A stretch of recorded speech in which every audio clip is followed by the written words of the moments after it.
Amém.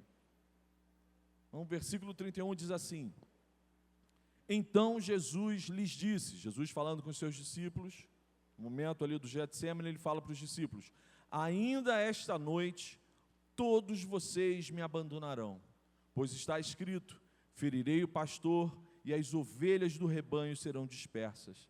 Mas depois de ressuscitar, irei adiante de vocês para a Galiléia. Pedro respondeu: ainda que todos te abandonem, eu nunca te abandonarei. Respondeu Jesus: asseguro-lhe que ainda esta noite, antes que o galo cante, 3 vezes você me negará. Mas Pedro declarou: mesmo que seja preciso que eu morra contigo, nunca te negarei. E todos os outros discípulos disseram o mesmo. Amém. Até aqui. Mantenha Mateus 26 aberto, nós vamos ler vários versículos nesse capítulo. Mas quem era esse homem chamado Pedro? A Bíblia nos diz que ele era um pescador, um homem simples, sem uma formação acadêmica, mas era um trabalhador, era casado, habitava em Cafarnaum, na beira do mar da Galileia, e era um homem absolutamente comum, como nós aqui, como eu e você. Foi Pedro quem falou a respeito de Jesus: tu és o Cristo, o Filho do Deus vivo. Foi Pedro também que falou para Jesus no momento em que vários discípulos abandonaram Jesus, quando Jesus começou a deixar claro que o cristianismo não é confortável, é caminho estreito. Mais de 100 discípulos abandonaram Jesus, depois de um único sermão. E aí Jesus fala para os 12, vocês não querem aproveitar para ir embora também agora? E aí Pedro fala uma frase: Senhor, para onde iremos? Pois só o Senhor tem palavras de vida eterna. Então esse é o homem, Pedro, mas que também foi capaz de falar coisas que entristeceu o seu amigo, o seu mestre Jesus. Pedro mandou super bem nessas frases, mas mandou super mal em outras. Por isso que eu me identifico com ele, porque ele é ser humano de verdade, feito de barro, que às vezes funciona e às vezes não funciona. E aí a gente vê aqui no versículo 34, Jesus falando algo aterrador para um amigo. Asseguro-lhe que ainda esta noite, antes que o galo cante, 3 vezes você me negará.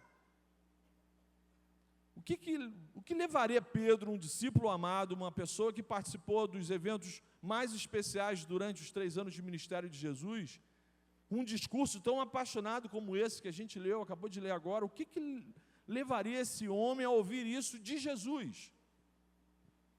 Eu te garanto que ainda essa noite você vai me negar 3 vezes. O que Pedro fez, falou ou deixou de fazer ao longo da sua caminhada ali com Jesus, que possa nos servir de alerta, de luz vermelha piscando, para ajudar a gente na nossa caminhada com o Senhor Jesus, para que eu e você não caiamos nas mesmas falhas. Quais foram os tropeções, os vacilos que Pedro cometeu, que esse texto mesmo aqui sinaliza para a gente, e que servem de alerta hoje para a nossa vida, para a vida daqueles que são de Jesus e querem, mesmo com todos os desafios do cristianismo, ter uma caminhada saudável com Jesus.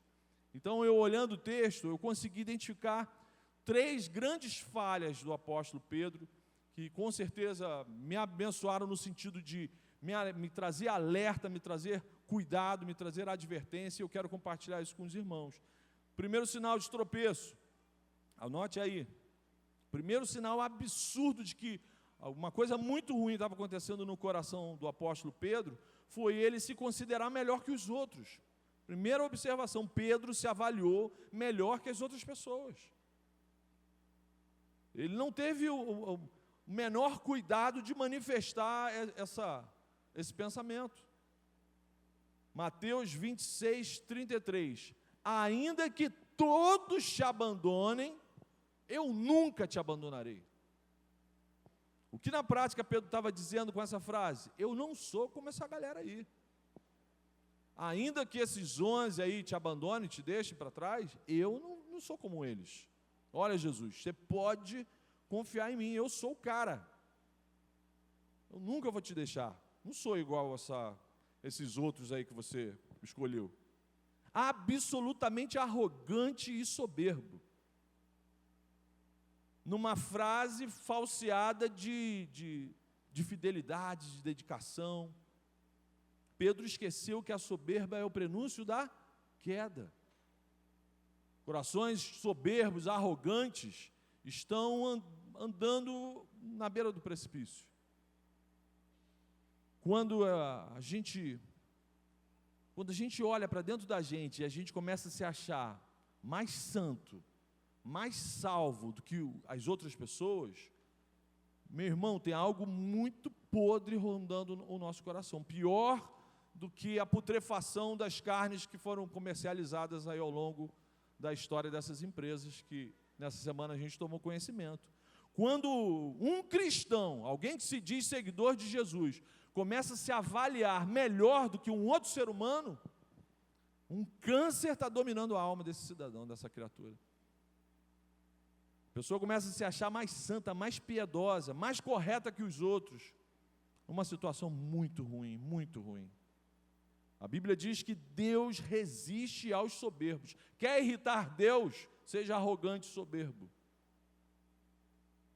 A Bíblia diz que Deus resiste aos soberbos, mas dá graça aos humildes. Amém? O que é ser humilde? É não se considerar maior que ninguém. Ser humilde é entender que o outro veio da mesma fábrica que você, é filho do mesmo pai, da mesma mãe que você. Em Adão e Eva somos todos irmãos, no sentido da criação caída. Então eu não posso olhar o outro me achando maior, melhor do que ninguém.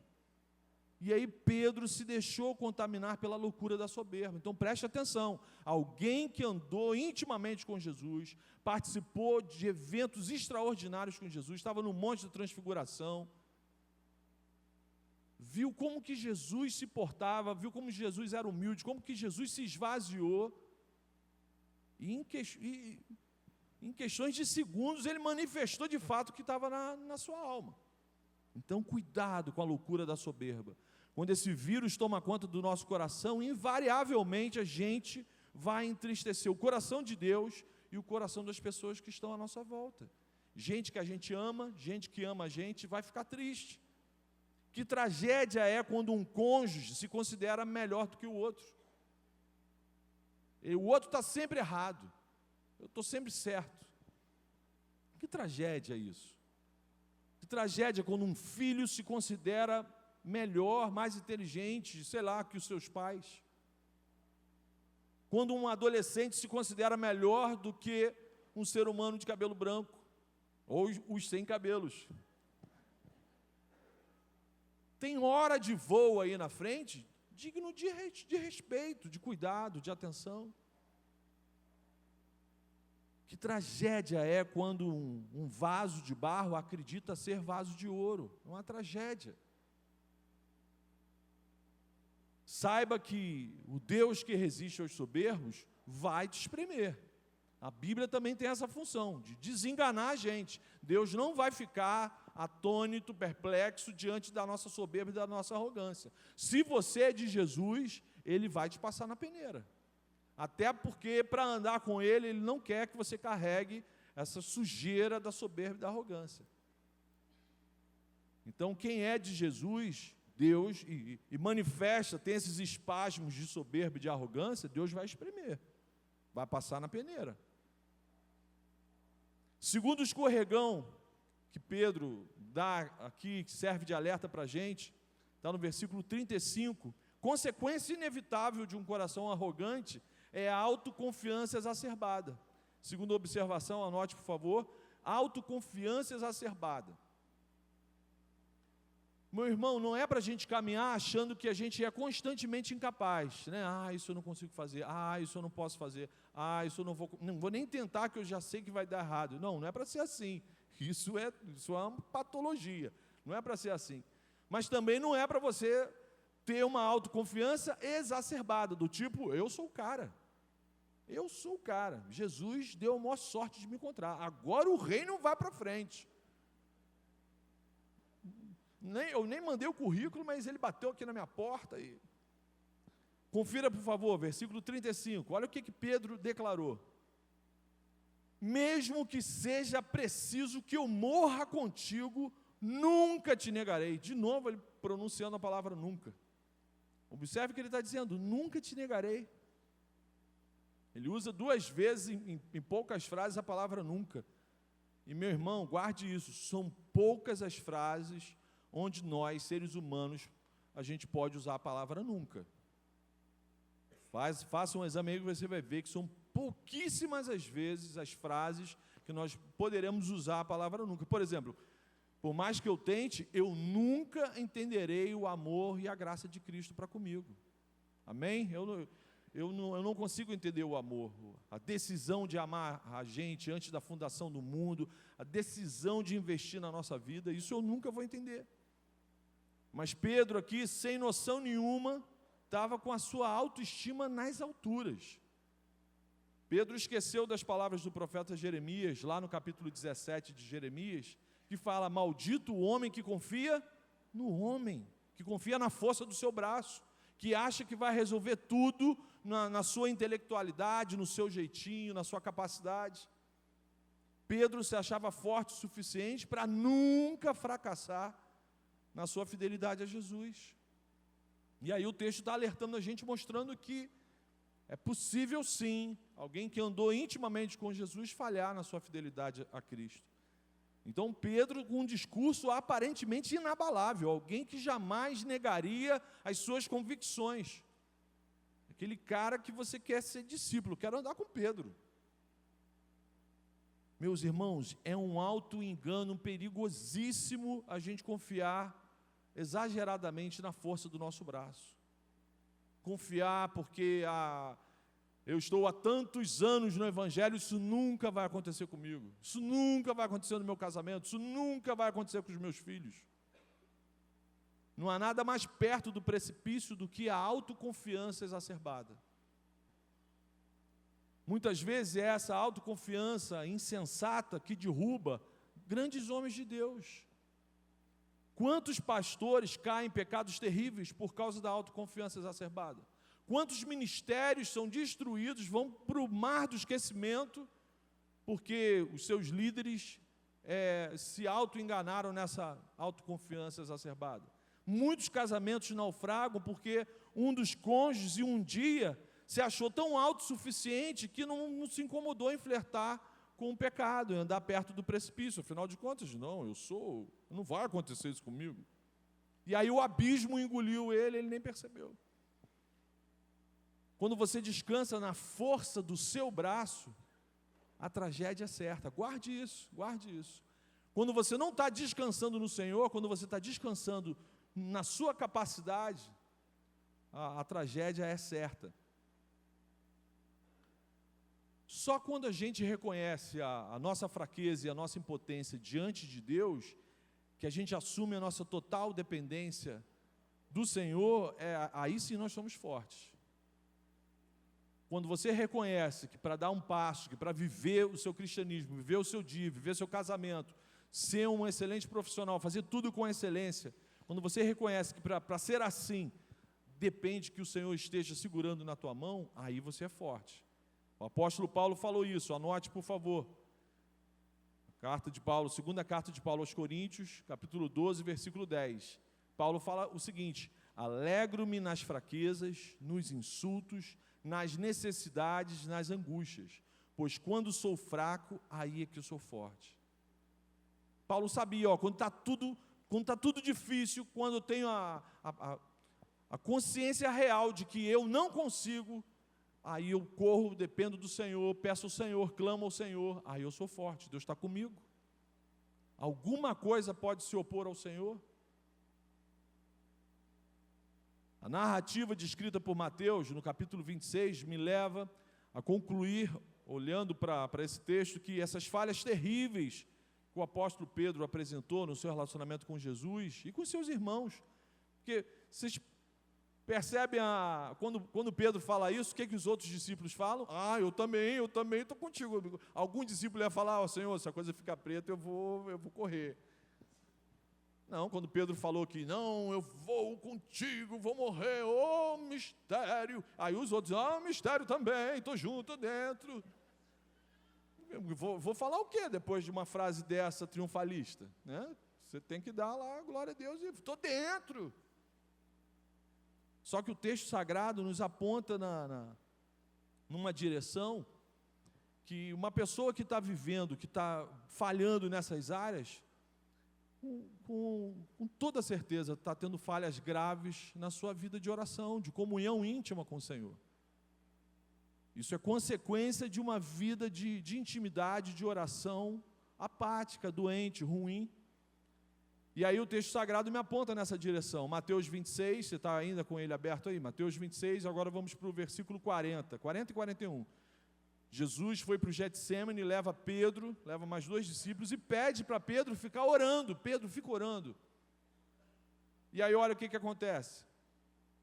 Ele tinha acabado de falar para Jesus que eu vou contigo para tudo que é lugar. Aí Jesus chama ele, leva para o jardim, pede para ele ficar orando, versículo 40. Então Jesus voltou aos seus discípulos e os encontrou dormindo. Vocês não puderam vigiar comigo nem por 1 hora? Perguntou ele a Pedro. Vigiem e orem para que não caiam em tentação. O espírito está pronto, mas a carne é fraca. Bom que a Polícia Federal está lendo a Bíblia, né, para dar nome para essas operações. Alguém ali é servo do Deus Altíssimo, a palavra está falando, fala a Deus. Então a terceira observação que eu faço aqui, olhando o nosso irmão Pedrão, Pedro falhou na sua vida de oração, nesse processo da gente vigiar com o Senhor, da gente estar sempre alerta, da gente estar sempre à espreita contra o pecado. Pedro falhou. Terceira observação, Pedro falhou na sua vida de oração, no cuidado com o seu relacionamento íntimo com o Senhor. Pedro tropeçou na sua incapacidade de vigiar e de orar durante um momento de luta. Era um momento terrível. Jesus fala para eles, deixa claro, o momento da minha morte está chegando. Eu vou ser preso, vou ser torturado, vou ser crucificado. Os apóstolos sabiam que algo terrível estava para acontecer. Jesus sempre trazendo clareza no relacionamento com eles. E aí Pedro dorme. Nossa vida espiritual é constantemente comparada a uma batalha. Nenhuma passagem na Bíblia você vai ver a nossa vida espiritual sendo comparada a um mar de rosas. Jesus deixa isso bem claro: no mundo tereis aflições. Mas tem de bom ânimo, essa guerra a gente já ganhou, mas é guerra, não é parte de diversão, não tem momento de entretenimento, nosso inimigo não dá trégua. E aí numa guerra, quem não vigia, acaba sendo abatido. Irmãos, quantas vezes isso tem acontecido com a gente? Quantas vezes nós temos falhado na nossa vida de oração e a gente tem sido abatido por causa disso? Esse foi o único momento em que Jesus de fato pediu solidariedade. Pô, vocês podem ficar comigo, vocês podem vigiar comigo em oração. E aí Pedro não consegue nem orar. Quando a gente não consegue orar, nossa vida devocional entra num processo de falência. Aí você vê um tombo chamando outro tombo, um buraco chamando outro buraco. Porque o fundamento de todo o nosso relacionamento com o Senhor, que é a nossa vida de intimidade, que é a oração, está comprometida, tudo o restante vai comprometer, vai ruir. Se é possível falar essa frase, eu vou enviar aqui, vida de oração sem vida, não é nada. É um sinal de que a comunhão com Deus está em frangalhos. Como é que está a sua vida de oração? Ela morreu, sem vida. Aí Jesus falou, o espírito está pronto, mas a carne é fraca. Na verdade, Jesus, a carne aqui no Brasil está podre. Apodreceu tudo, Jesus. Vou ter que voltar a comer mato, Jesus. Você que é vegano, que é vegetariano, não ri não, hein? Olha os agrotóxicos aí, hein? Não ri não, hein? Isso é Brasil. Aquelas minhocas radioativas lá, comendo aquelas alfaces. Cuidado, hein? A gente tem que orar muito, inclusive antes da refeição. Principalmente, antigamente dava celulite, agora vai dar celulose, né? Você come negócio com papelão, papel. Jesus, misericórdia, Jesus. Mas irmãos, Quando no meio dos desafios da vida, a gente se pega sem tempo para orar, você já conversou com alguém que falou isso? Eu estou sem tempo para orar. Para o trem, desce desse ônibus aí. Estou sem tempo para orar. Então morreu, né? Estou falando com um zumbi gospel, morreu. Mas quando no meio do dia a dia, dos conflitos, dos desafios, você acha que está sem tempo para orar, para conversar com Deus, é sinal que a gente está muito próximo de negar Jesus, de negar a fé, de negar as nossas convicções. Irmãos, quantas tentações nos derrubam porque nós não vigiamos em oração?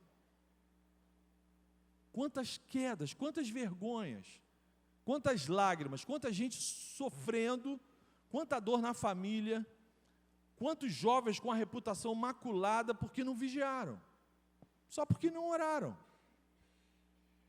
Na hora da luta por uma vida santa, eles seguiram a inclinação da carne, que é fraca, que não resiste. Diante desse quadro, se a gente continuar lendo esse capítulo, a gente vai ver que um abismo foi arrastando Pedro para outro abismo. Logo em seguida, Pedro perde o controle, eles estão no Getsêmani, chegam os guardas dos fariseus lá do templo, e aí tentam agarrar Jesus. Pedro lança a mão da espada, machuca lá um dos soldados de Caifás. Uma reação típica. Quando a gente não tem uma vida de oração saudável, a gente reage com a carne. A gente até tenta enfrentar as lutas, os desafios, mas as reações são todas movidas e promovidas pela carne. A pessoa dorme no meio da luta, ela tenta reagir, mas ela vai agir na carne. A falta de oração faz isso com a gente. E a falta de oração faz a gente andar longe de Jesus. A gente vai continuar lendo o texto e você vai ver que foi isso que aconteceu com Pedro. Falta de oração faz a gente começar a tomar distância de Cristo. As pessoas te perguntam: e aí, como é que está? Não, sou de Jesus, mas Jesus, ele está longe. Mateus 26, versículo 57, leia comigo. Mateus 26, 57 e 58. Os que prenderam Jesus o levaram a Caifás, o sumo sacerdote, em cuja casa se haviam reunido os mestres da lei e os líderes religiosos. Mas Pedro o seguiu de longe, até o pátio do sumo sacerdote. Entrou e sentou-se com os guardas para ver o que aconteceria. Quando o nosso relacionamento com Jesus fica adoecido, uma consequência trágica é a gente começar a fugir do nosso compromisso com Cristo. A gente começa andando de longe, a gente começa tomando distância, e depois a gente foge de qualquer tipo de compromisso com Jesus. A gente passa a se esconder e a dar desculpa. Quando é confrontado, a gente dá desculpa. Não estou mais indo à igreja, não. Muitas vezes a gente foge dos compromissos, e aí a gente começa a inventar desculpa para falar para os outros que ligam para a gente, que perguntam para a gente: por que a gente não está, porque eu não tenho mais visto você na igreja? Tenho acompanhado Jesus pela internet. Mas a verdade é que a pessoa vai entrando num processo inevitável de queda. Inevitável. Fracasso na vida espiritual, chamando outros fracassos, a ponto de começar a andar com aqueles que zombam e maldizem a nossa fé. É quando acontece a tragédia final na vida de Pedro e torna ele incapaz de cumprir tudo aquilo que ele prometeu para o seu amigo. E aí ele passa a negar Jesus. Mateus 26, agora no versículo 69.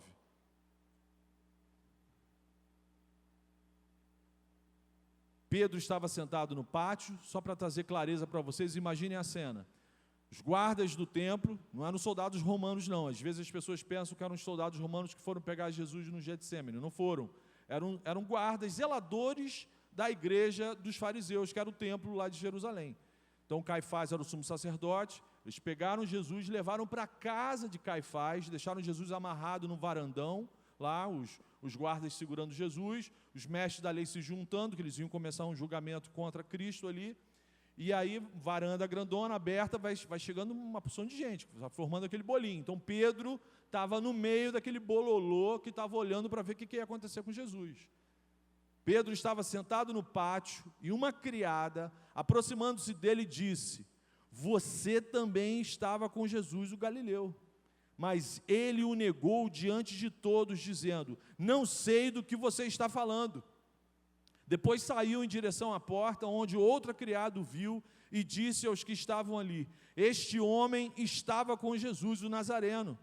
E ele, jurando, o negou outra vez: não conheço esse homem. Pouco tempo depois, os que estavam por ali chegaram a Pedro e disseram: certamente você é um deles. O seu modo de falar o denuncia.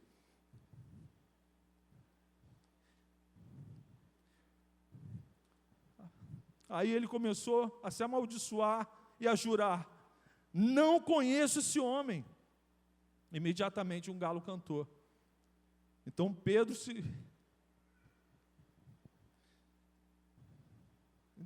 se lembrou da palavra que Jesus tinha dito: antes que o galo cante, você me negará 3 vezes. E saindo dali, chorou amargamente. A Bíblia diz que Pedro, mesmo algumas horas antes, tendo prometido fidelidade a Cristo, a Bíblia diz que Pedro se pegou gritando, num estado de surto, se amaldiçoando e dizendo que nunca conhecia Jesus, que não sabia quem era ele, que nunca teve contato com ele. E aí, quando a ficha cai, Pedro chora amargamente. E aí, fui ver na língua original, o que é chorar amargamente? É uma expressão no grego para falar que era um choro de água podre, como se ele estivesse chorando coisa podre, como se de dentro dele estivesse saindo água podre. Pedro derrama sua alma apodrecida diante de Deus. Se eu e você fizermos uma análise de nossas vidas, a gente vai encontrar muitos motivos para a gente chorar amargamente. Seja pelo nosso pequeno progresso na vida cristã, isso já seria um motivo para a gente chorar amargamente. Quanto crente que está há anos caminhando com Jesus e não amadurece, cai nos mesmos pecados, sempre nas mesmas mesmices, sempre murmurando, sempre chato, não cresce, não amadurece. Isso aí já é motivo para chorar amargamente. Quanta gente anda sem tempo de orar, de ler a Bíblia, tem sempre uma desculpa para falar que não tem vida íntima com Jesus, e aí negligencia a vida devocional. Isso já é motivo para chorar amargamente. Todas as vezes que a gente abraça conscientemente o pecado, a gente está negando a Jesus. Todas as vezes que você abraça, eu abraço, conscientemente, eu sei, é pecado por comissão, eu tenho uma inclinação ativa, eu vou fazer, estou consciente. Todas as vezes que eu peco de forma consciente, eu estou negando Jesus. É como se eu estivesse aqui igual Pedro, gritando: eu não conheço você.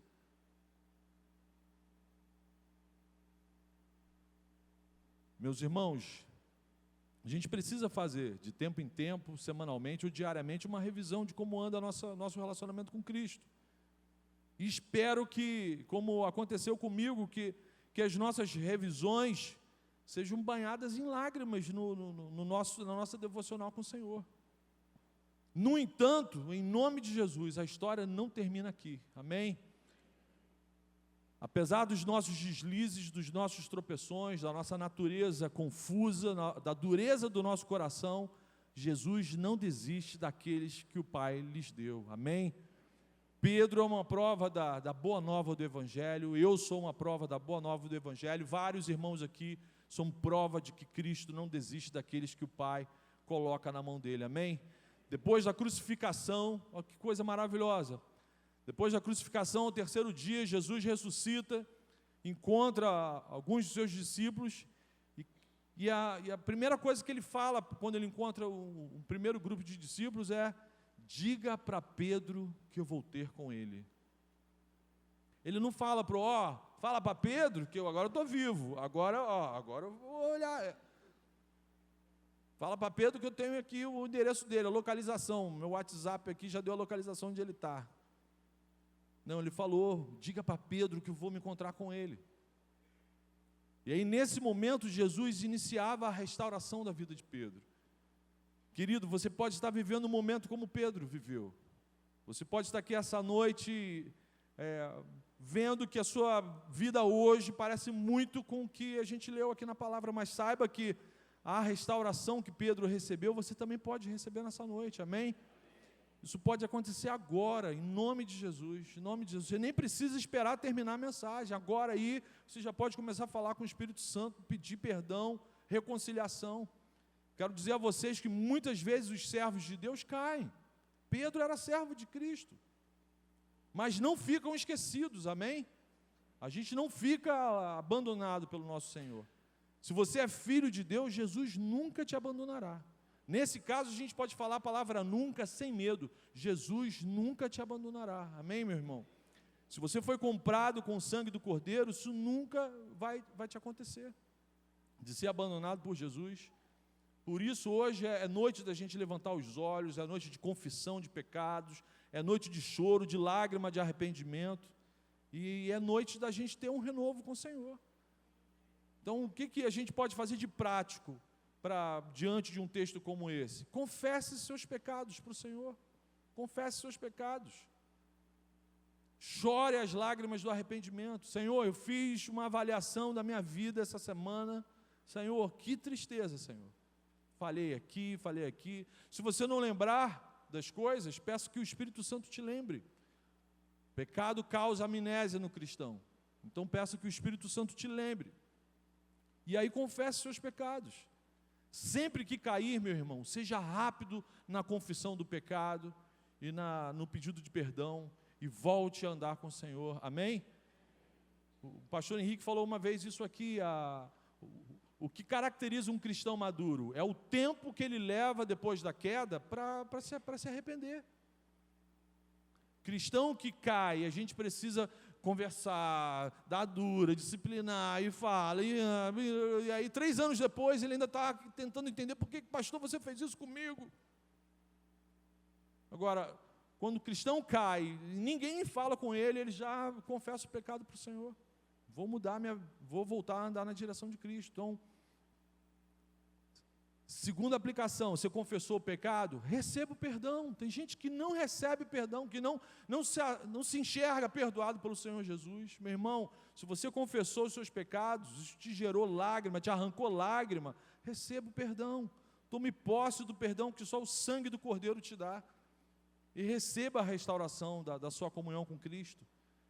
Quando Jesus chega a Galiléia, se encontra com Pedro, a primeira coisa que ele fez foi restaurar o vínculo de amizade com o apóstolo Pedro.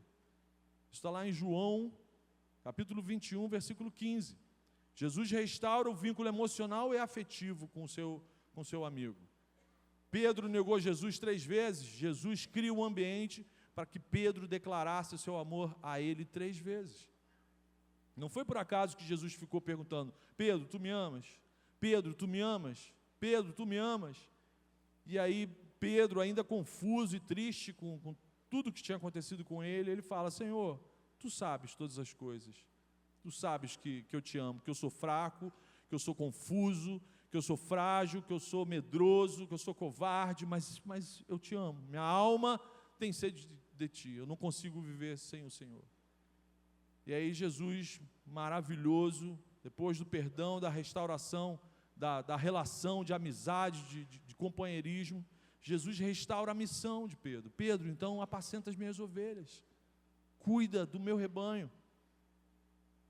Então, a terceira aplicação, meu irmão, nunca abandone a missão, nunca abandone a missão. Não permita que o pecado te intoxique e você, não vou mais fazer, não vou mais andar. Jesus reorganizou os afetos, as emoções do seu apóstolo e depois o colocou de volta na missão. Primeira coisa, que depois que Pedro declara o amor a Cristo 3 vezes, Jesus fala isso para ele, então apacenta minhas ovelhas, cuida das minhas ovelhas. Jesus diz isso para Pedro, agora volta para o campo e cuida das minhas ovelhas, volta para a missão. Quem sabe você um dia colocou a mão no arado, se envolveu, foi coordenador, supervisor, enfim, o ministério que Deus colocou você. Mas aí você tropeçou, desistiu, largou tudo, chorou. Hoje Jesus pode te restaurar plenamente, amém? Inclusive a sua missão, inclusive o seu trabalho. Pedro foi restaurado, Pedro foi curado, tratado, reerguido, numa única sessão, não precisou nem fazer terapia longa. Uma única sessão, papum, acabou, amém, vamos para o trabalho. Depois desse reencontro da graça, Pedro nunca mais foi o mesmo, amém? Aqui eu posso usar mais uma vez a palavra nunca corretamente. Depois que Pedro teve esse encontro com a graça e com o perdão de Jesus Cristo, Pedro nunca mais foi o mesmo. A Bíblia registra que Pedro se tornou um dos maiores evangelistas do cristianismo. Pedro se tornou o maior proclamador do Evangelho no seu tempo. Aquele homem covarde morreu no Getsêmani. Quando ele chorou amargamente, aquele homem covarde ficou por lá. E Jesus pode fazer o mesmo comigo e com você essa noite, amém, meu irmão? A gente pode sair daqui proclamadores ousados do Evangelho. Pedro era igual a gente, absolutamente igual. E como que é maravilhoso a Bíblia mostrar isso? Isso que me encanta na palavra. Se a Bíblia fosse um livro redigido pela mente humana, com certeza esconderia esse lado de um apóstolo. Com certeza. Qual o glamour de você trazer à tona, trazer à luz o fracasso do ser humano? Mas a Bíblia também registra que depois desse encontro aqui, Pedro se tornou um proclamador impetuoso do Evangelho. Maravilhoso. E a quarta aplicação, meu irmão, que é a responsável para livrar a gente de todas essas experiências dolorosas. Jamais descuide da sua vida de oração, amém? Jamais descuide da sua vida de oração. Anota isso na sua alma, por favor. Todas as nossas falhas na caminhada da fé estão intimamente ligadas à nossa vida de oração. Uma vida de oração ruim, uma caminhada na fé ruim. Jamais descuide do seu relacionamento com Jesus.